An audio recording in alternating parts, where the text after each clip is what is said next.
34절에서 48절 말씀입니다. 네, 사도행전 10장 34절에서 48절 말씀, 제가 한 절, 여러분들 한 절 교독하도록 하겠습니다.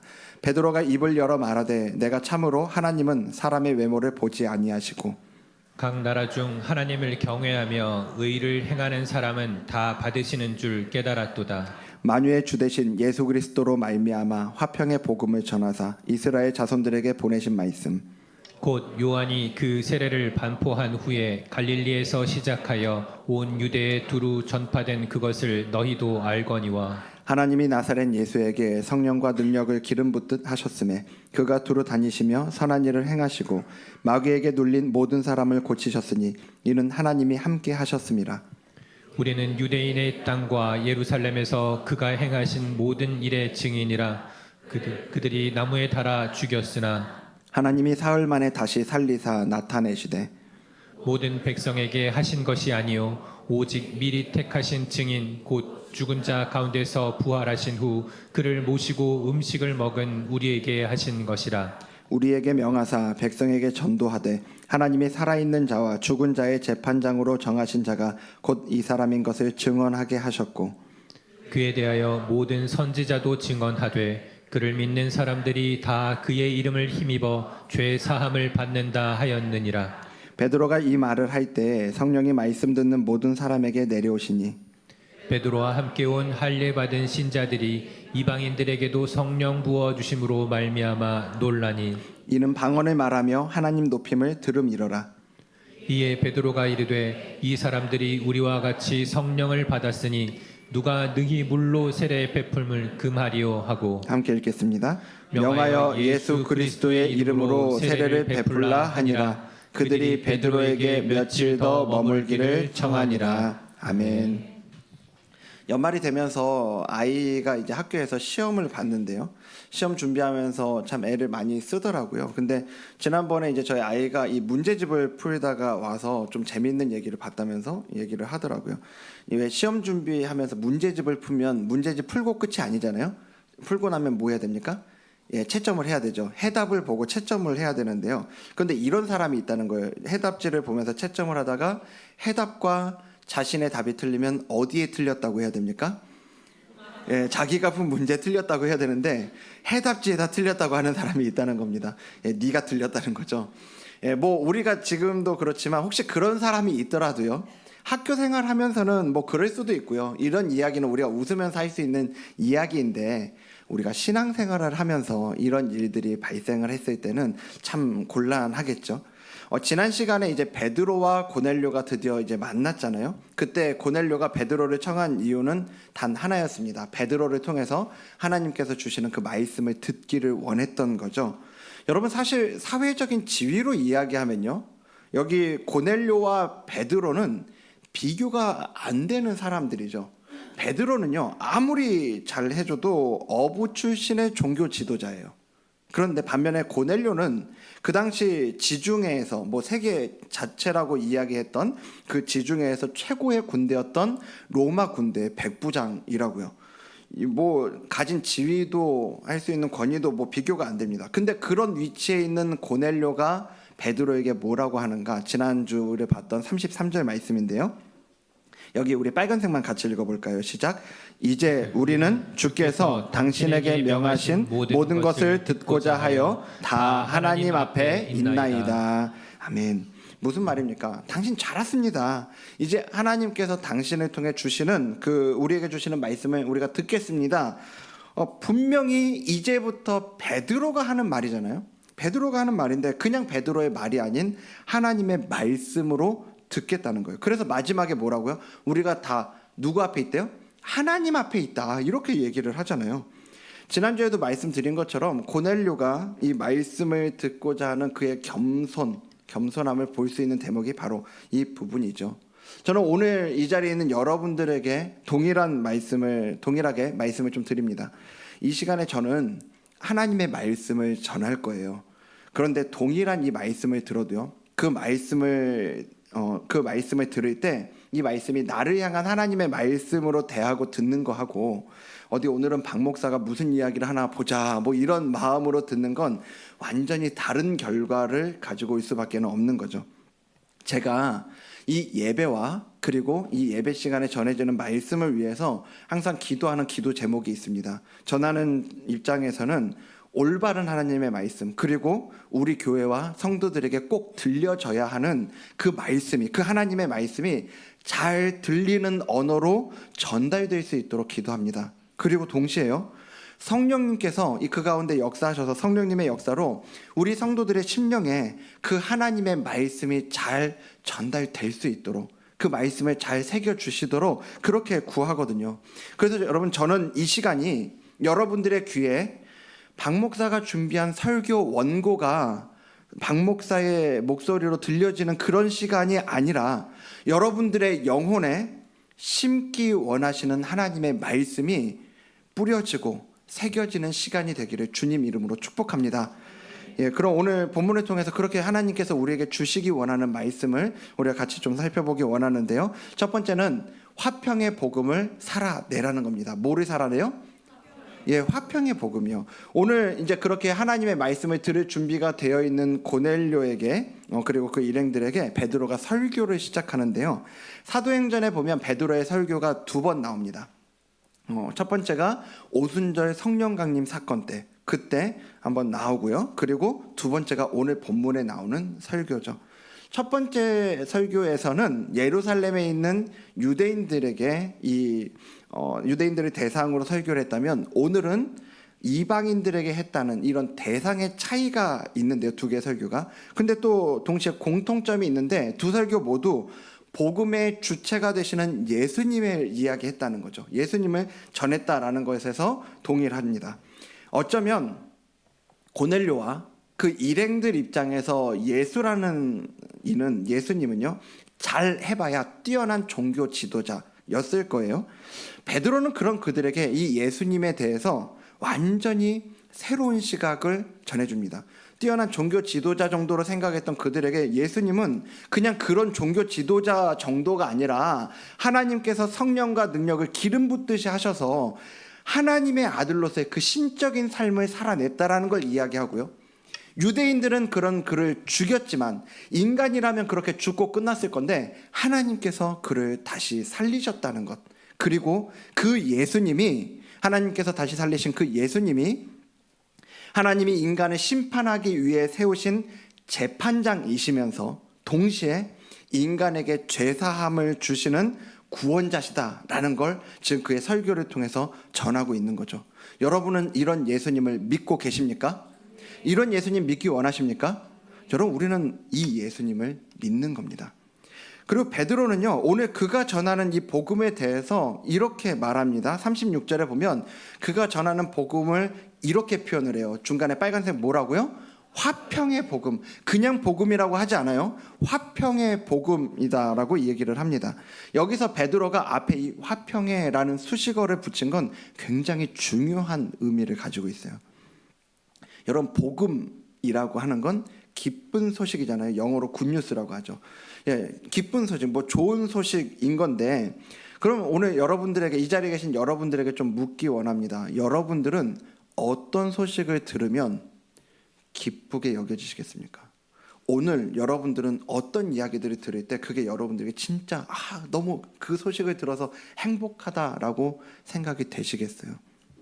어떤 분에게는 가지고 있던 주식이 올랐다, 이 소식, 생각만 해도 막 입꼬리가 올라가잖아요.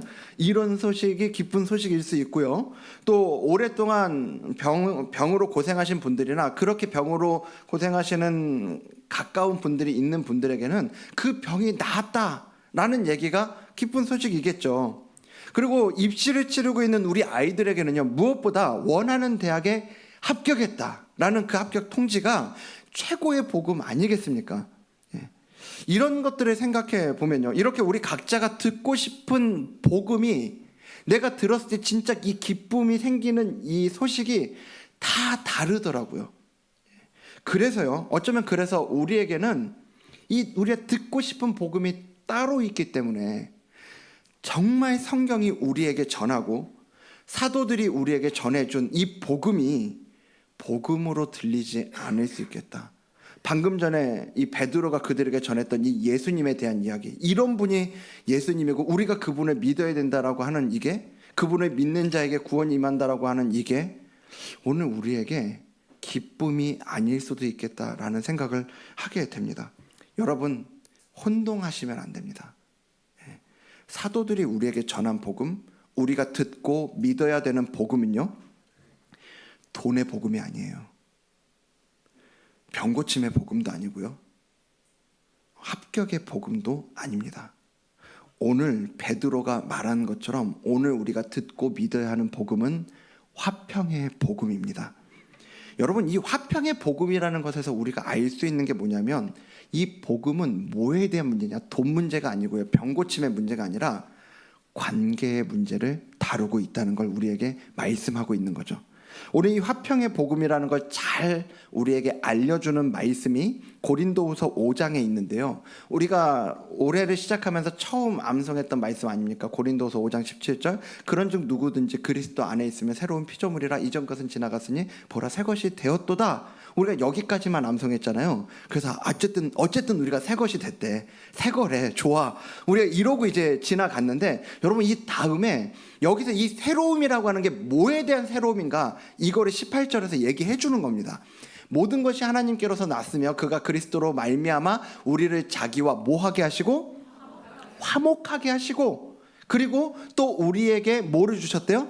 화목하게 하는 직분을 주셨대요. 이 두 가지를 얘기하는 거예요, 새로움이.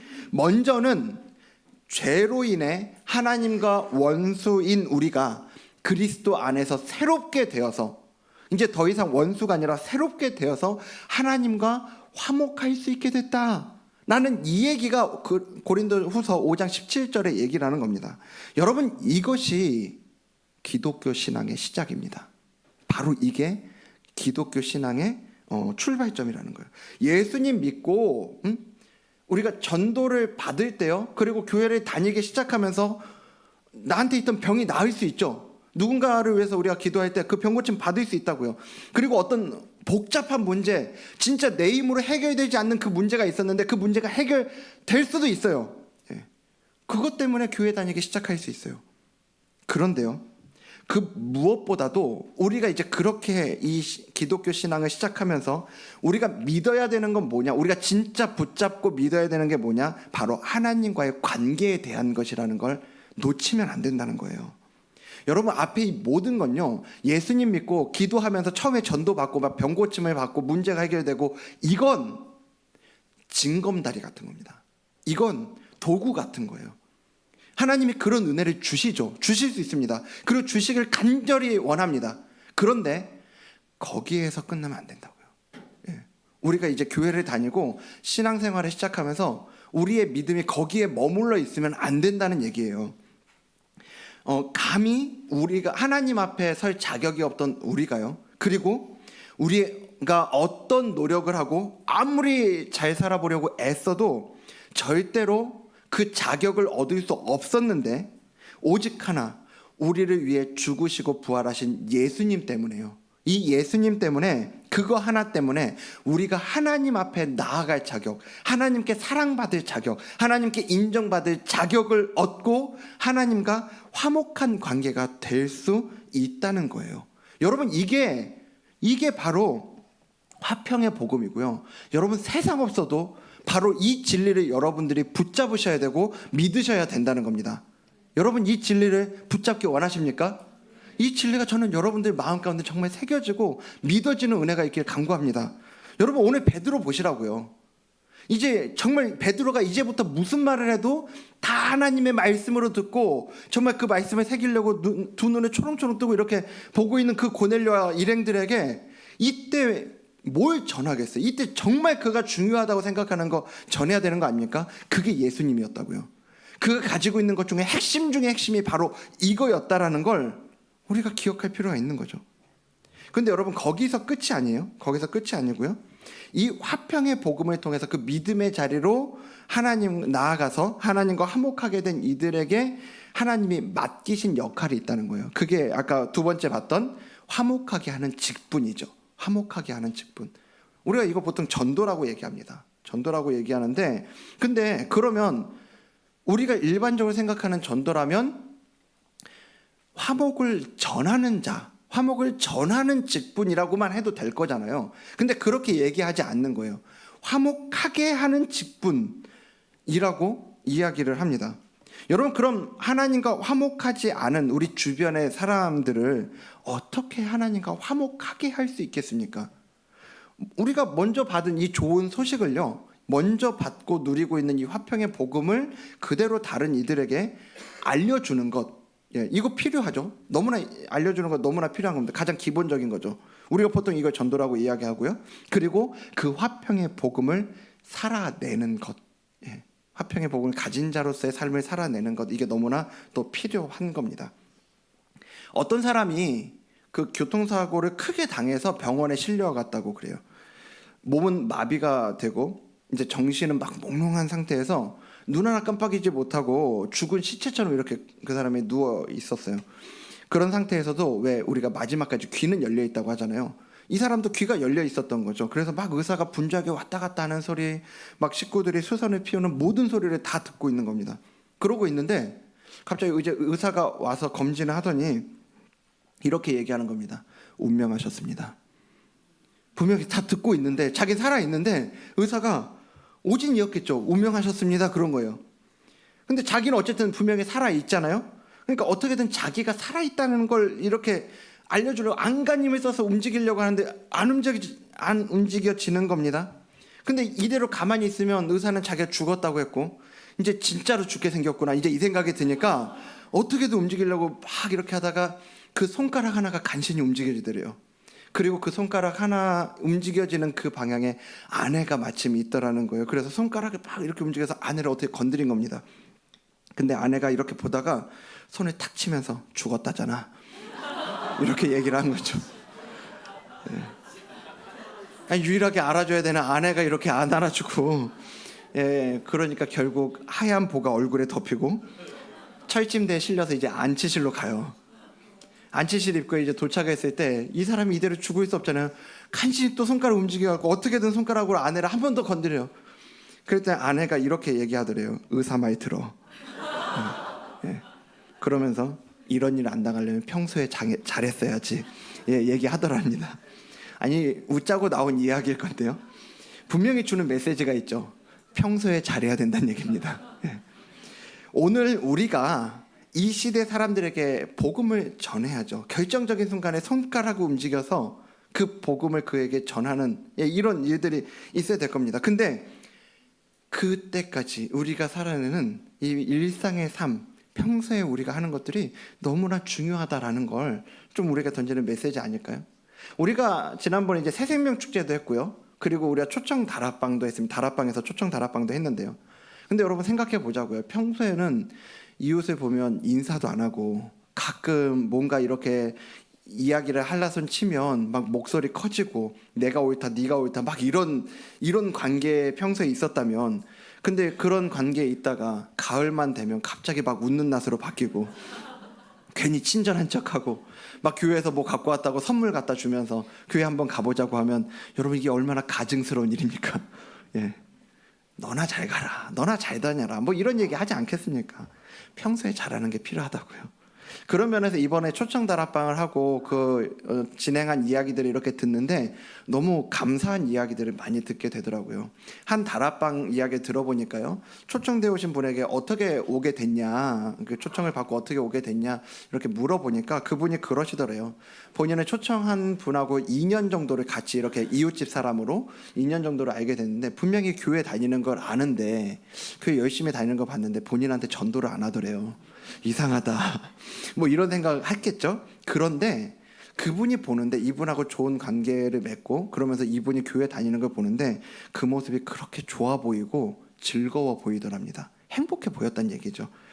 그렇게 이분이 좋은 이웃 관계로 있다 이번에 이제 이 전도하신 분도, 이렇게 오게 하신 분도 어렵사리 그 마음을 먹고 초청을 한 거죠. 그랬더니 이분이 흔쾌히 또 오셨고 또 다락방에서도 너무 행복한 시간 그렇게 보냈다고 하더라고요. 여러분, 우리는요 이 화평의 복음을 전하는 자여야 하고 동시에 이 화평의 복음을 삶으로 살아내야 하는 사람이죠. 무슨 말이에요? 평소에 잘하셔야 된다는 얘기입니다. 우리가 지난 추수감사 주일에 여러분들 주신 이 과일들을 가지고 주변에 이렇게 전하는 것도요. 또 우리가 살아내는 우리 교회 모습 가운데 화평의 복음을 살아내는 교회로서의 모습을 또 우리가 살아가자라는 그런 결단의 모습들 아니겠습니까? 여러분 교회에서 이런 것을 해 나갈 뿐만 아니라 이 자리에 있는 우리 한 사람 한 사람이 우리의 평소의 모습 가운데 정말 이 화평의 복음을 살아내는 그런 은혜가 있기를 간구합니다. 예, 그러면서 우리 옆에 있는 분들에게 이렇게 좀 인사하겠습니다. 평소에 잘합시다. 이렇게 인사하겠습니다. 여러분 평소에 잘하시면 좋겠습니다. 자, 두 번째 우리에게 주시는 메시지요. 우리는 하나님의 뭐라고요? 모자이크요. 모자이크. 오늘 고넬료는 이렇게 베드로를 통해 화평의 복음을 이제 듣게 되는데요. 그 복음을 들을 때 어떤 일이 벌어지는지를 보면요. 44절입니다. 베드로가 이 말을 할 때 빨간색 읽을까요? 성령이 말씀 듣는 모든 사람에게 내려오시니, 이 복음을 듣는 모든 사람에게 성령님께서 임하셨다는 거예요. 성령님이 내려오셨다는 거예요. 그걸 모두가 봤겠죠. 근데 그걸 본 이 기존 신자들, 베드로뿐만 아니라 베드로하고 함께 요빠에서 이 가이사랴로 고넬료의 집으로 갔던 이들이 있는데요. 그들이 보여주는 반응이 45절에 나옵니다. 베드로와 함께 온 할례 받은 신자들이 이방인들에게도 성령 부어 주심으로 말미암아 뭐 했대요? 놀랐다 라고 얘기합니다. 여기 지금 놀랐다라는 이 표현이요, 거의 정신을 못 차릴 정도로 굉장히 크게 놀랐다라는 걸 얘기하는 거예요. 그냥 깜짝이야 이런 게 아니라 진짜 막 혼비백산할 정도로 놀랬다는 얘기인데, 이방인들에게 이렇게 성령이 임했다라는 게 이 기존 신자들, 유대인, 여기 할례 받은 신자라고 하잖아요. 유대인 신자들이죠. 이 유대인 신자들의 입장에서는 굉장히 놀람이 되는 이유였다는 거죠. 그 이유가 여기 46절에 나와요. 이는 뭐를 말하며? 방언을 말하며 하나님 높음을 들었기 때문이라고 얘기해요. 여러분, 저 장면 어디서 본 장면 아닙니까? 사도행전 2장에서, 그렇죠? 2장에서 오순절 마가의 다락방에 성령님이 임하셨을 때 자기들이 보였던 모습하고 똑같은 모습이 오늘 그들 눈앞에 있는 이방인들에게서 발생하고 있는 거죠. 여기 베드로와 함께 온 유대인 신자들에게는요, 이게 그러니까 상상조차 해본 적이 없는 일이라고요. 은연중에, 그러니까 은연중에 그 마음 가운데 저 사람하고 우리하고 같은 걸 받을 리가 없다, 같은 은혜를 받을 리가 없다라는 이런 생각이 그들에게 있었다는 거 아닙니까? 뭔가 받기는 받아도 하나님이 뭐라도 주시긴 주시겠지. 근데 뭔가 차등을 줘서요, 우리가 조금 더 낫고 저들은 뭐 하나 빠져있는 좀 이런 모습이었으면 이렇게까지 놀라지 않았을 텐데, 너무 똑같은 모습을 성령님께서 오시고 그로 인해서 보여주는 이 모습이 너무 똑같은 거예요. 하나님은 이렇게 이방인 초신자들을 통해서 기존 유대인 신자들이 갖고 있었던 편견을 깨트리세요. 베드로 같은 경우는 조금 다릅니다. 이때 아마 같이 이 정도로 놀라지는 않았을 거라고 생각하는 건 이 앞에 설교를 시작하면서 그가 고백했던 말을 보면 우리가 좀 생각해 볼 수 있는데, 34, 35절에 보면 베드로가 입을 열어 말하되 내가 참으로 하나님은 사람의 외모를 보지 아니하시고 각 나라 중 하나님을 경외하며 의를 행하는 사람은 다 받으시는 줄 뭐 했대요? 깨달았도다. 예, 여기서 이야기하는 깨달았다라는 이 말은 새롭게 알게 됐다라는 걸 얘기하는 겁니다. 이런 거구나. 여러분, 이게 뭐예요? 베드로가 그 고넬료가 보낸 사람들을 처음 만났을 때, 요빠에서 그들을 처음 만났을 때는 그가 본 환상이 다 해석이 안 되는 상태였던 거죠. 그 상태에서 어쨌든 이들을 만나서 이들을 따라가라고 하는 성령님의 말씀에 순종해서 이제 따라온 건데, 고넬료를 만나보니까, 그리고 이 사람들이 왜 자기를 불렀는지를 이제 정확하게 알고 이 사람들의 그 태도를 보니까 이거구나, 하나님이 이렇게 하시는 거구나를 깨달은 거예요. 그 환상이 이제 뭘 의미했는가를 정확하게 알게 되는 순간이 바로 이 순간이었던 거죠. 여러분, 이렇게 하나님께서는 고넬료를 통해 베드로와 그 일행들 안에 뿌리 깊게 박혀있는 이방인들에 대한 편견을 깨트리시는데요, 바로 그걸 보여주는 장면이 이 뒤에 나오는 47절입니다. 47절에 보면 베드로가 이르되 이 사람들이 우리와 같이 성령을 받았으니 누가 능히 뭐를 그 말이요? 물로 세례 베품을 그 말이요. 여러분, 여기서 세례를 베푼다는 게 무슨 얘기일까요? 지금 이걸 보고 베드로가 이 사람들과 더불어서 할 만한 거 많이 있습니다. 여기서 기도회를 더 뜨겁게 했을 수도 있고요. 성경을 막 이렇게 가르쳐 줄 수도 있고, 아니면 식탁에 이제 우리가 식탁의 교제를 나누자 할 수도 있어요. 근데 그런 거 하지 않고 세례를 베풀었대요. 오늘 우리에게는 이 세례가 뭐 1년에 한 2번쯤 보는 그래 뭐 이런 모습으로 우리가 생각할 수 있는데, 여러분 이 세례에 담겨 있는 의미가 뭐냐면요, 이제 우리가 한 교회다라는 거예요. 한 몸, 한 공동체, 한 교회다라는 걸 증표하는 게, 그거를 증표를 남기는 게 세례라고요. 분명히 너희는 이방인이고 우린 유대인인데, 하지만 우리가 똑같은 한 성령을 받았기 때문에 이제 너희나 우리나 한 교회, 한 공동체다라는 걸 세례를 통해서 보여주고 있는 거죠. 여러분, 그러니까 상징적으로요, 고넬료에게 복음이 전해지기 위해서 베드로가 필요했고요, 베드로의 편견을 깨뜨리기 위해서 그에게 고넬료가 필요했다는 얘기입니다. 여러분, 우리가 기억해야 될 게 있는데, 우리가 받은 이 화평의 복음이 전해지는 데 있어서 가장 큰 방해물은요, 우리를 둘러싼 환경이나 우리가 이 화평의 복음을 전하려고 하는 그 사람을 둘러싼 환경이 아닙니다. 심지어는 그 사람이 어떤 상태로 있는가도 방해물이 되지 않아요. 오히려 가장 큰 방해물이 뭐냐 하면 바로 나 자신이죠. 오늘 우리가 가지고 있는 어떤 편견, 그리고 어떤 고정관념들, 이런 것이야말로 이 화평의 복음이 우리를 통해서 전해지는데 가장 큰 장애가 된다라고 하는 걸 우리가 기억할 필요가 있어요. 이 편견이나 어떤 고정관념들이 우리 삶 가운데 하나님의 역사가 나타나는데 방해거리가 될 수 있다는 거죠. 그래서요, 하나님은 이 하나님의 일을 이루어 가시기 위해서 우리에게 화평의 복음을 주셨을 뿐만 아니라 화평의 복음 안에 살아가는 우리가 지금까지 살아오면서 생각했던, 알아왔던 어떤, 그리고 경험했던 그런 우리의 생각들, 우리의 틀을 자꾸 건드리세요.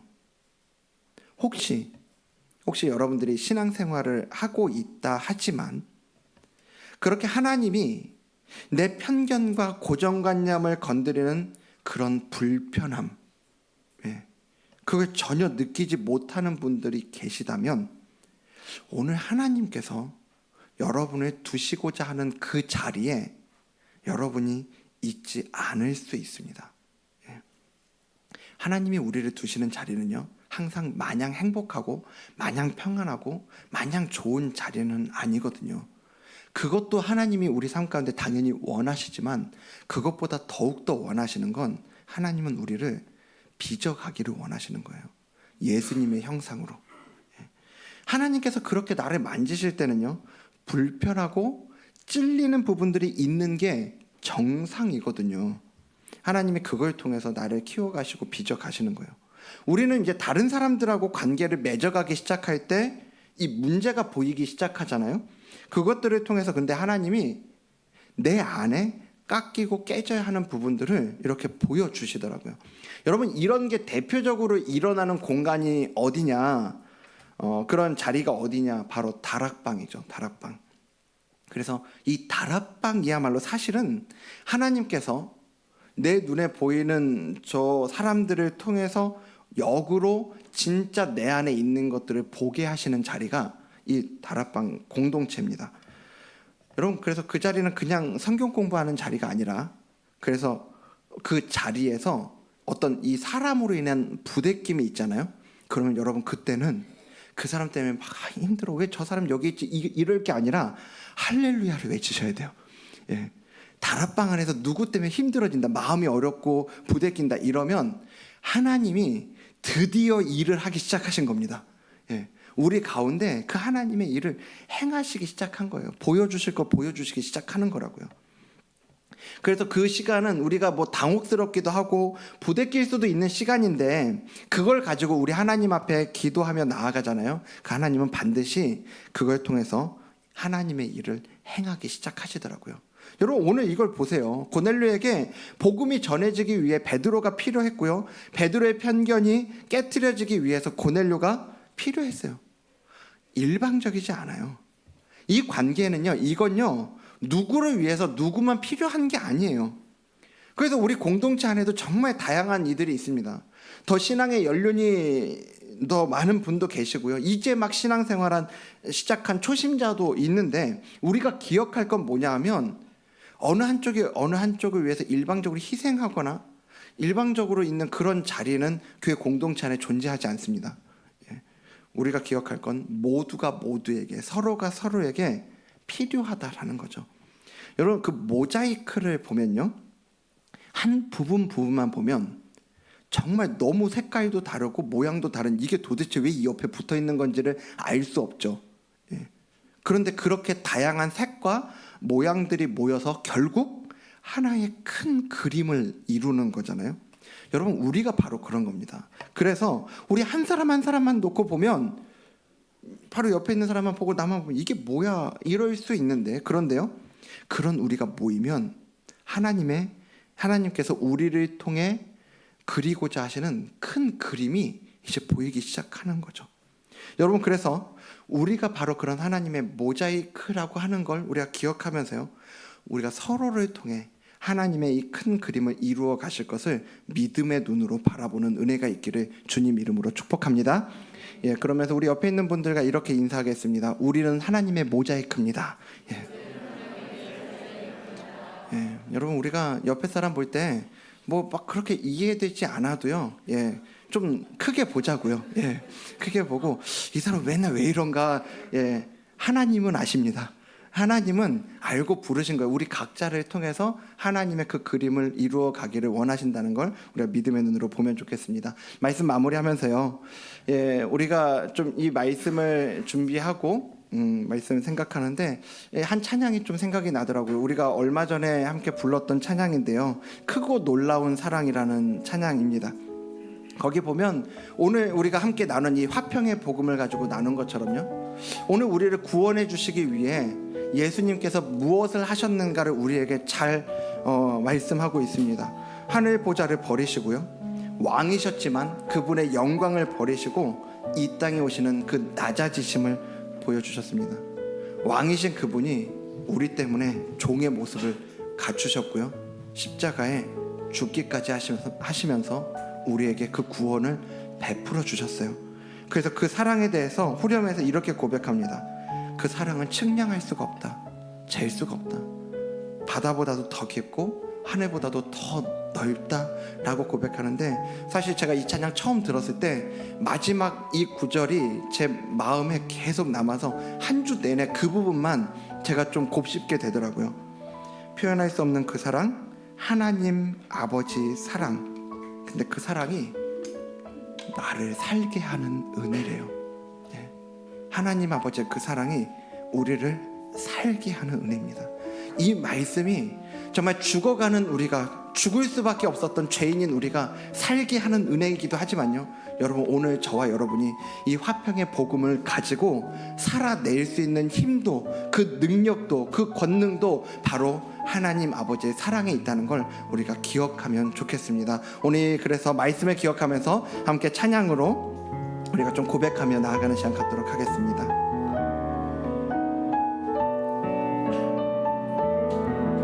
우리 함께 고백합니다. 크고 놀라운 사랑, 크고 놀라운 사랑, 하늘 보좌를 버리신 주, 하늘 보좌 버리신 주, 그분은 왕이셨지만, 그는 실로 왕이셨지만 영광 버리고 이 땅에 오셨네. 이 땅에 오셨네. 자기 몸을 비워, 자기 몸을 비워 종의 모습을 갖추신, 종의 모습을 갖추시고 십자가에 달리시어 우리에게 구원을 주셨네.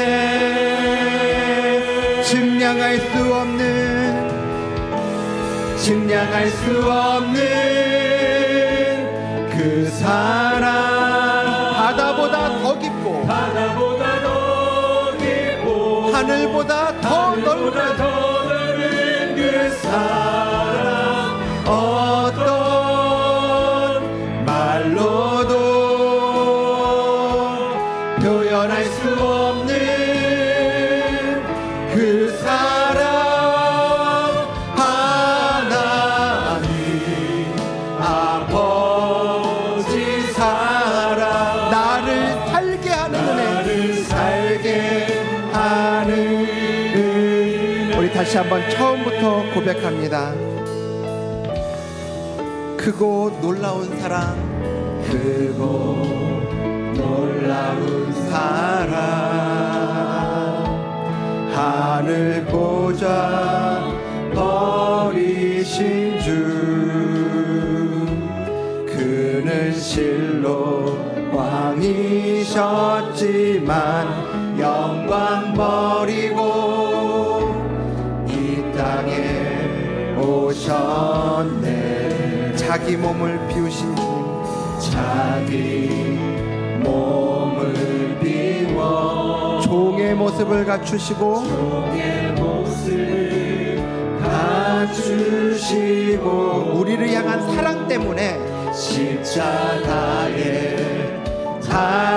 달리시어 우리에게 구원을 주셨네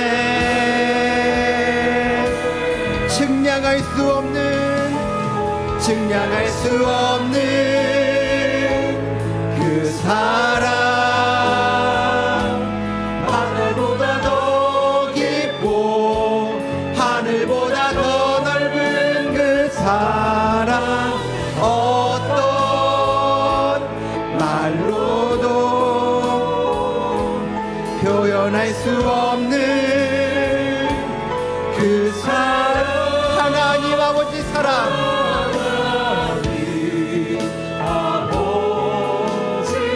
나를 살게 하는 은혜 나를 살게 하는 증량할 수 없는 그 사랑 증량할 수 없는 그 사랑 바다보다 더 깊고 하늘보다 더 넓은 그 사랑 어떤